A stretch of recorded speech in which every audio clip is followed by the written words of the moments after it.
അപ്പോൾ ഞാൻ നിൻ്റെ ഈ ജനവും നിൻ്റെ ഏതാത്മാവിനാൽ നിന്റെ ജനമെടുത്തപ്പോൾ അതേ ആത്മാവിനാൽ ഈ ജനങ്ങൾക്ക് അത് പകർന്നു കൊടുക്കാൻ ഒന്ന് ശക്തീകരിക്കാതെ അവിടുത്തെ ചെറിയ മറിച്ചുള്ളവരെ ദുഷ്ടം കാണുവാനൊരാളാണ് ഒന്ന് അനുഗ്രഹിക്കാതെ ഈ ധ്യാനം കർത്താവെ അങ്ങേ മുഖത്തിനായി പാടുകൊടുക്കാം. സർവബഹുമാനവും അങ്ങേക്കായിരിക്കട്ടെ. ആമേൻ.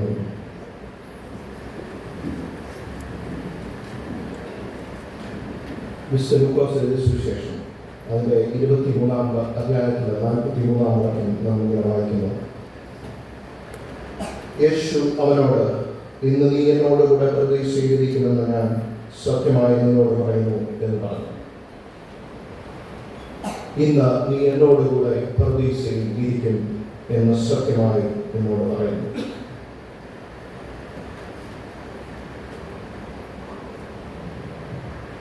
വളരെ സൗമ്യമായ, വളരെ പ്രശാന്തമായ വാക്കുകളാണ്.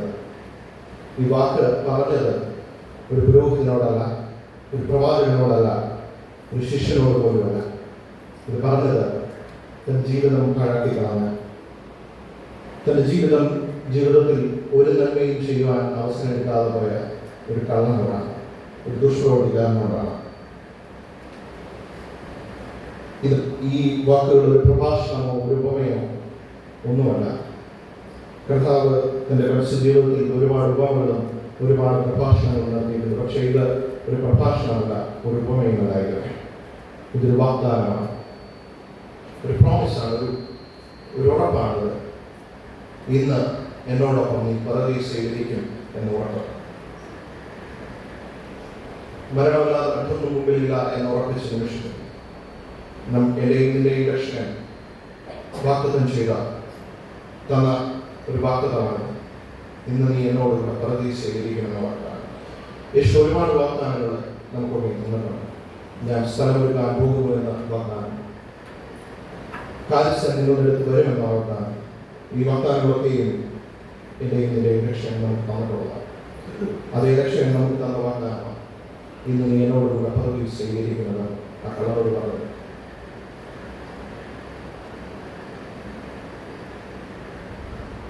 നാം ഇതിനു മുമ്പ് കേട്ട വചനം ക്രിസ്തുവിൻ്റെ ക്രൂശിലെ ആദ്യത്തെ മൊഴി നാം കേൾക്കുകയുണ്ടായി. അതിപ്രകാരമായിരുന്നല്ലോ, പിതാവേ ഇവരോട് ക്ഷമിക്കണമേ എന്ന വചനം. ഈ വചനം യഥാർത്ഥ ഇതേ അർത്ഥം വരുന്ന വാക്കുകളാണ് വിശുദ്ധ സ്തെഫാനോസും, ആദ്യ രക്തസാക്ഷിയായ വിശുദ്ധ സ്തെഫാനോസും തന്റെ മരണത്തിന്റെ അവസ്ഥയിൽ പറഞ്ഞത്. അത് പറയാൻ അദ്ദേഹത്തിന് കഴിഞ്ഞത് യേശുവിൻ്റെ ഈ ക്രിസ്തുവിൻ്റെ ഈ ദർശനം അദ്ദേഹത്തിന് ഉണ്ടായിരുന്നതാണ്. ഈ വാക്കുകളിലൂടെ നാം കാണുന്നതാണ് നാം പശ്ചാത്തലിക്കുന്നതിന് മുമ്പ് ക്ഷമിക്കുന്ന നമ്മുടെ ദൈവമുണ്ട്. നാം ക്ഷമ ചോദിക്കുന്നതിന് മുമ്പേ തുറന്ന കരത്തോടെ പുഞ്ചിരിയോടെ നമ്മളുടെ വഴിയിലേക്ക് വരുന്ന നമ്മുടെ കർത്താവ് നമ്മളുണ്ട്. രക്ഷയ്ക്ക് മുമ്പാണ് കൃപ വെളിപ്പെടുന്നത് എന്ന് നമുക്ക് കാണാം. നാം ക്ഷമ ചോദിക്കുന്നത് നാം കർത്താവ് തെറ്റിപ്പോയി എന്ന് പറയുന്നതിന് മുമ്പേ ഒരു കടൽ പോലെ കൃപ നമുക്ക് മുമ്പിലുണ്ട്. അത് തിരിച്ചറിയാൻ കഴിയുന്നുവെങ്കിൽ നമ്മുടെ ജീവിതം ധന്യമായിത്തീരുന്നു എന്ന് വിശ്വസിക്കുക. ഒരു കാര്യം ശ്രദ്ധിക്കുക, ബോധരഹിതനായി തീയിൽപ്പെട്ട് കിടക്കുന്ന ഒരു മനുഷ്യനെ സഹായത്തിന്റെ വിലയ്ക്ക് കാത്തു നിൽക്കാതെയാണ് ഒരു അഗ്നി രക്ഷാസൈനികൻ രക്ഷിക്കാനെത്തുന്നത്. അതുപോലെയാണ് കർത്താവിന്റെ രക്ഷയും. നാം കൈനീട്ടുന്നുണ്ട്, നമ്മെ തേടി ആ കരം നമ്മെ തേടി വരും. മറ്റൊരു ഈ വഴിയിലേക്ക് വരുമ്പോൾ നാം ഒരു വ്യക്തിയെ കാണുകയാണ്. അദ്ദേഹം മറ്റ് സുശേഷ ഭാഗത്തിൽ ദുഷ്പ്രവർത്തിക്കാരനെന്നും ഈ ഭാഗത്ത് കള്ളനെന്നും എഴുതിപ്പെട്ടിരിക്കുന്നു. ആരായിരുന്നാലും അവൻ ജീവിതത്തിൽ അധികം നന്മകളൊന്നും ചെയ്തിട്ടുണ്ടാവില്ല എന്ന് ഉറപ്പാണ്. ക്രൂശിലെ ഇരുഭാഗത്തും രണ്ട് കള്ളന്മാരെ, രണ്ട് ദുഷ്പ്രവർത്തിക്കാരെ നമുക്ക് കാണാൻ കഴിയുന്നത്. ഒരാൾ വെളിച്ചം കണ്ടെത്തിയാളും മറ്റേയാൾ വെളിച്ചം കണ്ടെത്താൻ കഴിയാതെ പോയാൾ. ആദ്യത്തിൽ ഇരുവരും ഈ രണ്ട് കള്ളന്മാരും രണ്ട് ദുഷ്പ്രവർത്തിക്കാരും കർത്താവിനെ പരിഹസിച്ചു എന്ന് നമ്മൾ കാണുന്നത്. ഇന്ന് നമ്മൾ വായിച്ച വിശ്വനായ സുവിശേഷ ഭാഗമായിട്ട് വായിച്ച ഭാഗത്ത് നമ്മൾ ഇങ്ങനെ കാണുന്നു. അങ്ങനെ തന്നെ അവരോടുകൂടെ ക്രൂശിച്ചിരുന്ന കള്ളന്മാരും അവനെ നിന്ദിച്ചു. അതുപോലെ വിശുദ്ധ മർക്കോസിന്റെ സുവിശേഷത്തിലും ഇങ്ങനെ കാണുന്നു, അവനോടുകൂടെ ക്രൂശിക്കുന്നവരും അവനെ പഴിച്ചു പറഞ്ഞു എന്ന്. പക്ഷേ ആ രണ്ടുപേരിൽ ഒരാൾക്ക് മാത്രം ഒരു മാറ്റം സംഭവിച്ചു. ആ മാറ്റം എന്തുകൊണ്ട് സംഭവിച്ചു എന്ന് സുവിശേഷകന്മാർ പറയുന്നില്ല. എങ്കിലും ഞാൻ വിശ്വസിക്കുന്നു, ഒരുപക്ഷെ കർത്താവിൻ്റെ ആ പ്രാർത്ഥനയായിരിക്കും അവൻ്റെ മനസ്സ് മാറ്റിയത്. പിതാവെ, ഇവരോട് ക്ഷമിക്കണമേ എന്ന പ്രാർത്ഥന. ഇവർ ചെയ്യുന്നതില്ലെന്ന് അറിയായതുകൊണ്ട് ഇവരോട് ക്ഷമിക്കണമെന്ന ആർദ്രമായ പ്രാർത്ഥനയായിരിക്കാം ഈ വെളിച്ചം കണ്ടെത്തിയ കള്ളൻ മാറ്റാൻ പ്രേരിപ്പിച്ചത് എന്ന് ഞാൻ വിശ്വസിക്കുക. ഒരുവൻ ഈ വേദഭാഗം നമ്മൾ കാണുന്നു, ഒരു തൂക്കിയ ദുഷ്പ്രവർത്തിക്കാരിൽ ഒരുത്തൻ, നീ ക്രിസ്തുവല്ലയോ, നിന്നെ തന്നെയും ഞങ്ങളെയും രക്ഷിക്കുക എന്ന് പറയുന്നത്. അവനത് പറയാൻ കാരണം ചുറ്റും കൂടി നിന്ന പരീക്ഷന്മാരും ശാസ്ത്രിമാരും യേശുവിനെ ക്രൂശിപ്പാൻ ആഗ്രഹിച്ചിരുന്നവരുമെല്ലാം അവനെ പഴിച്ചു പറഞ്ഞുകൊണ്ടിരുന്നു. അത് വിശ്വസിച്ചിട്ടാണ് ഈ തൂക്കിയ ദുഷ്പ്രവർത്തിക്കാർ ലാഭത്തൻ ഇങ്ങനെ പറഞ്ഞത്, നീ ക്രിസ്തുവല്ലയോ, നീ നിന്നെ തന്നെയും ഞങ്ങളെയും രക്ഷിക്കുക. അപ്പോൾ മറ്റവൻ എന്ത് ചെയ്തു എന്ന് നമ്മൾ കാണുന്നു.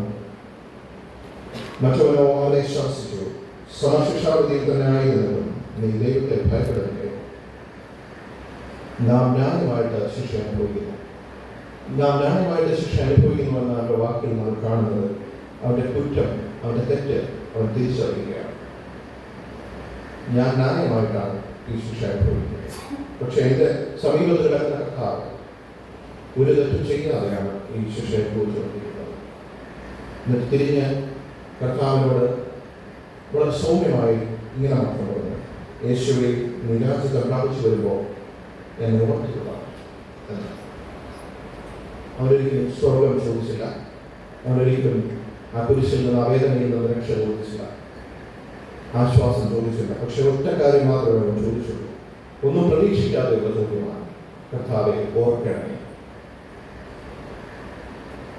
ഞാൻ വിശ്വസിക്കുന്നു, ഞാൻ കരുതുകയാണ്, അതൊരു തകർന്ന ഹൃദയത്തിൻ്റെ നിലവിളിയാണ്. മനുഷ്യ ജീവിതത്തിൽ നമ്മൾ പലപ്പോഴും നമ്മുടെ ഹൃദയം തകർന്ന അവസ്ഥകളുണ്ടാവും. അവസരങ്ങളിലെല്ലാം നമുക്ക് ക്രിസ്തുവിനോട് പ്രാർത്ഥിക്കാൻ കഴിയണം. ആ തകർന്ന ഹൃദയം അവിടുന്ന് കാണും. അവിടുന്ന് ആ തകർന്ന ഹൃദയത്തിൻ്റെ ആ തകർന്ന നിലവിളിക്ക് അവിടുന്ന് തരുന്നൊരു മറുപടിയാണ്, ഇന്ന് നീ എന്നോടൊപ്പം പരദീസയിലിരിക്കും എന്ന വാക്ക്. ദിവംഗതനായ പ്രിയപ്പെട്ട വേദികളവൻ പി ഡി ജോണസൻ അദ്ദേഹത്തിൻ്റെ ഒരു പുസ്തകത്തിൽ ഇപ്രകാരം എഴുതിയൊക്കെയുണ്ടായി. ഈ കള്ളന്റെ വിശ്വാസത്തെക്കുറിച്ച് ഇപ്രകാരം പ്രതിപാദിക്കുകയുണ്ടായി. മരിക്കുന്നവനോട് ജീവൻ ചോദിക്കുന്ന വിശ്വാസം, ദരിദ്രനോട് സാമ്രാജ്യം ചോദിക്കുന്ന വിശ്വാസം, ആ തിരിഞ്ഞു വന്ന കള്ളന്റെ വിശ്വാസം, ആ കള്ളന്റെ വിശ്വാസം അവനെ കൊണ്ടെത്തിച്ചത് പർദീസയിലാണ്. കാരണം നമുക്ക് മാനുഷികമായി ചിന്തിച്ചാൽ ക്രൂശിൽ യാതന അനുഭവിക്കുന്നവനോട് പ്രത്യേകിച്ച് ഒന്നും ചോദിക്കാനില്ല. കാരണം അതിനപ്പുറത്ത് മരണം മാത്രമേ ഉള്ളൂ. പക്ഷേ ഈ കള്ളന് അറിയാമായിരുന്നു, എൻ്റെ ഒപ്പം ക്രൂശിക്കപ്പെട്ടിരിക്കുന്ന ക്രിസ്തു, അവൻ രാജാവാണ്, അവൻ രാജാവായി വരും എന്നത്. ആ വിശ്വാസത്തിൽ നിന്നാണ് അവൻ ചോദിച്ചത്, കർത്താവെ, നീ രാജ്യത്വം പ്രാപിക്കുമ്പോൾ എന്നെയും കൂടെ ഓർക്കണം എന്നാണ്. അതിനുള്ള മറുപടിയായിട്ടാണ് കർത്താവ് ഏറ്റവും സ്നേഹത്തോടെ പറഞ്ഞത്, ഇന്ന് നീ എന്നോടൊപ്പം പ്രതീക്ഷിച്ചിരിക്കുന്നു. അങ്ങനെ ചിന്തിക്കുമ്പോൾ നമുക്ക് പറയാൻ കഴിയുന്ന ഒരു കാര്യമുണ്ട്. യേശു ആ ദുഷ്പ്രവർത്തിക്കാരൻ കള്ളന് ഒരു വാതിൽ തുറന്നു കൊടുക്കുക മാത്രം, ഒരു ക്ഷമ കൊടുക്കുക മാത്രമല്ല ചെയ്തത്, അതൊരു വാതിൽ കൂടി തുറന്നു കൊടുക്കുകയാണ് ചെയ്തത്. ആ വാതിൽ ഏതാണ്? പർദീസയുടെ വാതിലാണ്. പർദീസ എന്ന വാക്കിന് സന്തോഷങ്ങളുടെ സ്ഥലം എന്നാണ് അർത്ഥം. ഈ പർദീസയെ പലപ്പോഴും ബൈബിളിൽ നഷ്ടപ്പെട്ട ഏദനെ കുറിച്ച് പറയുന്നത് ഉപയോഗിക്കുന്നുണ്ട്. അതായത് ഏദൻ തോട്ടത്തിൽ ആദ്യത്തെ ആദാമിന് സംഭവിച്ച അനുസരണക്കേടുകൊണ്ട് സംഭവിച്ച നഷ്ടം, ആദാമിന്റെ അനുഷ്ഠിതത്തിന്റെ ഫലമായിട്ട് ആ ഏദൻ നഷ്ടപ്പെട്ടു. എന്നേക്കുമായ ആ ഏദൻ നഷ്ടപ്പെട്ടു. ആ വാതിൽ അടയ്ക്കപ്പെട്ടു. നമ്മുടെ കൺവെൻഷൻ പ്രസംഗത്തിൽ ബിനോയ് മാത്യുവച്ചൻ പറയുകയുണ്ടായി, ക്രിസ്തുവിന്റെ മരണത്തിൽ, ക്രിസ്തുവിന്റെ ക്രൂശീകരണത്തിൽ ഒരു വാതിൽ നമുക്ക് വേണ്ടി തുറക്കപ്പെട്ടു. ആ വാതിൽ എന്നേക്കുമായി നഷ്ടപ്പെട്ടു പോയ, അനുസരണക്കേടുകൊണ്ട് നഷ്ടപ്പെട്ടു പോയ ആ വാതിലാണ് കർത്താവ് ആ ക്രൂശിൽ നമുക്ക് വേണ്ടി തുറന്നത്. അത് ആ കള്ളന് വേണ്ടി മാത്രം തുറന്നതല്ല, നമുക്ക് എല്ലാവർക്കും, നമുക്ക് ഓരോരുത്തർക്കും വേണ്ടി തുറന്നു തന്നതാണ് വാതിൽ. പർദീസയുടെ വാതിൽ നമുക്കെല്ലാം വേണ്ടി അദ്ദേഹം ആ ക്രൂശിൽ തുറന്നു തന്നു.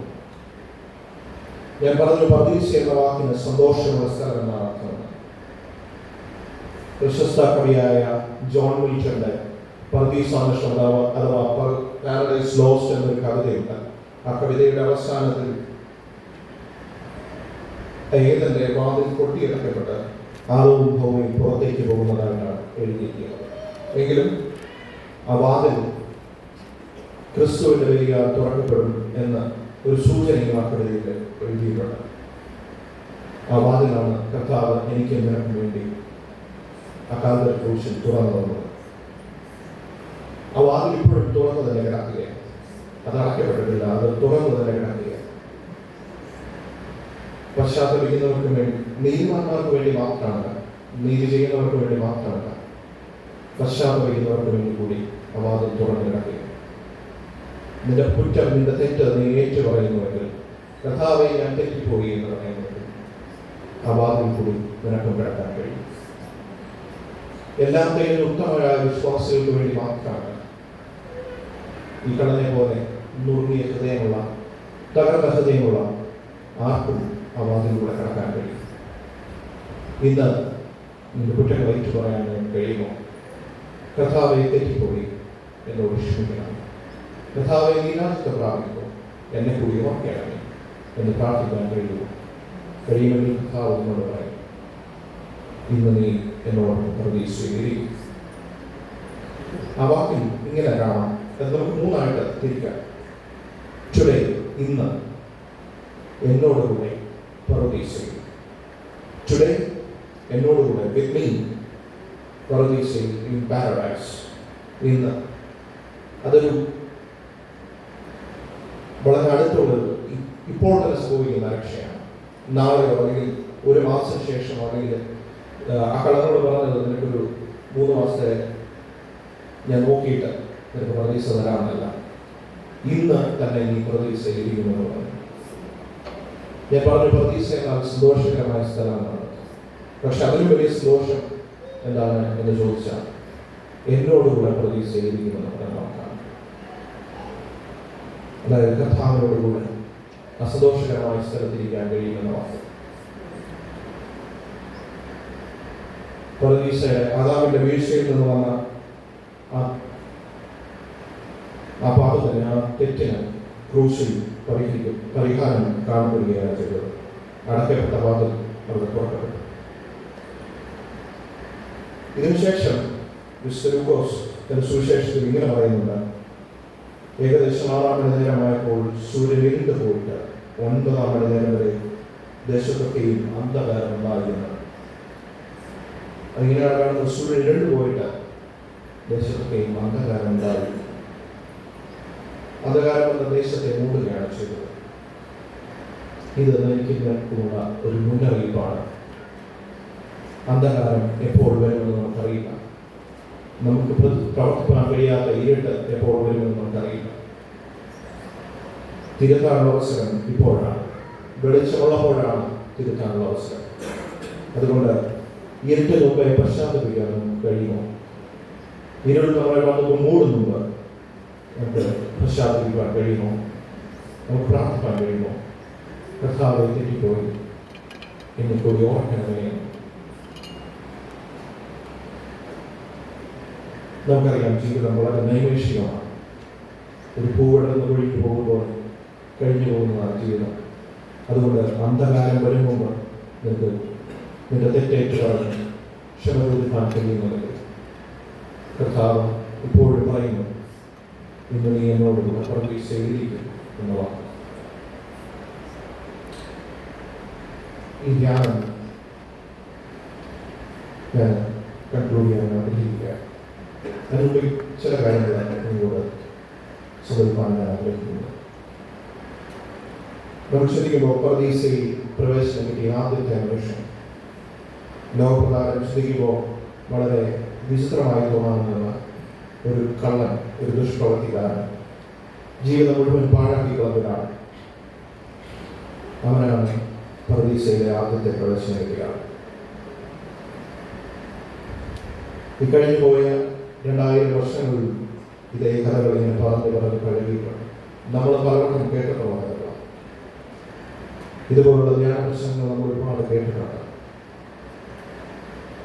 അതിലൊക്കെ ഈ കള്ളനെ കുറിച്ചും അവൻ്റെ മനതിരിയെ കുറിച്ചും അവൻ്റെ മാനസാന്തരത്തെ കുറിച്ചും അതിൻ്റെ ഫലത്തെക്കുറിച്ചും ഒക്കെ വളരെയധികം പ്രഗത്ഭരായ ആളുകൾ സംസാരിച്ചിട്ടുണ്ട്, നമ്മൾ കേട്ടിട്ടുണ്ട്.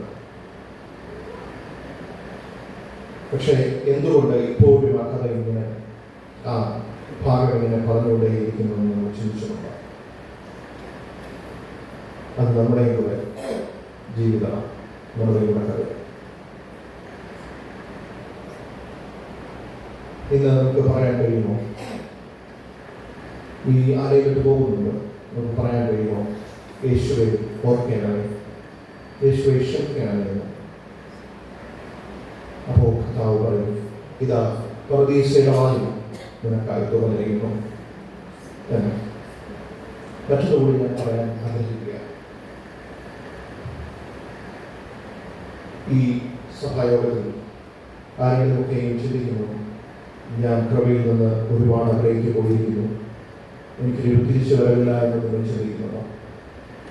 അല്ലെങ്കിൽ എൻ്റെ പിതാവ്, എൻ്റെ മാതാവ്, എൻ്റെ സഹോദരൻ, എൻ്റെ സഹോദരി, എൻ്റെ മക്കൾ, എൻ്റെ ഭാര്യ, എൻ്റെ ഭർത്താവ് കൃപയിൽ നിന്ന് ഒരുപാട് അകലേക്ക് പോയിരിക്കുന്നു, ഇനി ഒരു തിരിച്ചു വരവുണ്ടാകുമോ എന്ന് വിധയോടെ കാത്തിരിക്കുന്ന ഈ സഭായോഗത്തിലിരിക്കുന്നു. എനിക്ക് വ്യക്തമായി പറയാൻ കഴിയും, ഇല്ല, സമയം കടന്നു പോയിട്ടില്ല. പർദീസയുടെ വാതിൽ ഇപ്പോഴും നിങ്ങൾക്കായി തുറന്നിരിക്കുന്നു.